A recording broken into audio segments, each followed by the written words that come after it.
Bonjour, donc on est au salon Mobile World Congress sur le stand de Qualcomm où Qualcomm a annoncé beaucoup de nouveautés, notamment sa nouvelle génération de chipset avec le Core Crate.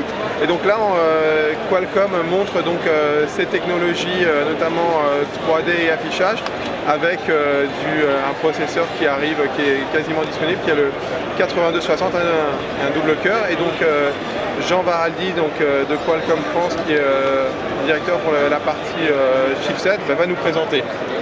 Donc tout à fait, donc ici sur ce stand on présente les capacités de notre dual-core asynchrone disponible déjà auprès de nos clients.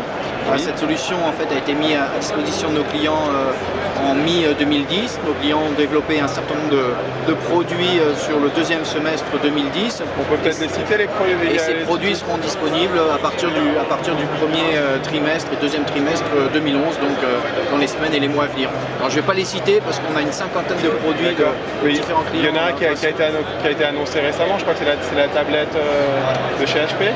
Alors la tablette de HP en est un.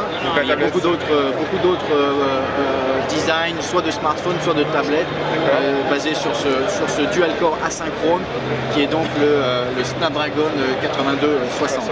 Et qui est donc dans la tablette, notamment dans la tablette HP Touchpad. Qui est notamment dans cette tablette. Annoncé il y a quelques jours. Exactement. Donc là, ici, on a on présente les capacités vidéo de cette plateforme. D'accord. Donc là, pour illustrer les capacités, on présente une vidéo en Full HD, donc 1080 à 30 images par seconde.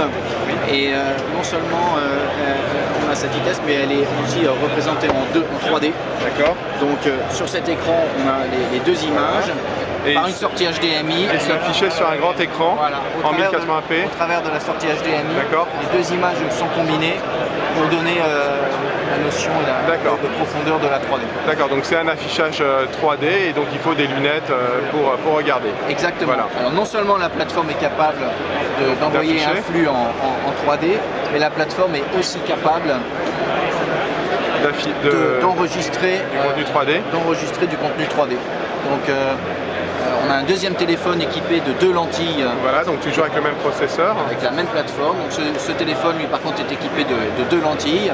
Voilà, donc on voit ici les deux lentilles de l'appareil photo, en fait. Exactement, il s'agit d'un prototype, d'un accessoire au téléphone.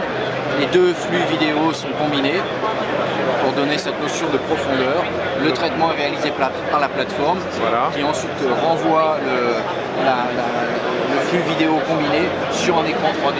Voilà, donc on voit ici donc effectivement le flux affiché en 3D et je vais essayer de le montrer. Voilà, je sais pas si vous voyez ma main, mais en fait voilà, il y a un petit temps de réponse qui est lié au fait que c'est du temps réel. Qui est lié au traitement de la vidéo. Voilà, le traitement de la vidéo.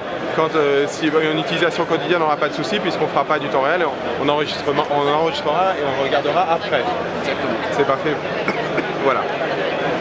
Très bien, donc est-ce qu'il y a autre chose à signaler pour... Alors ça, cette démo illustre les capacités vidéo de la plateforme.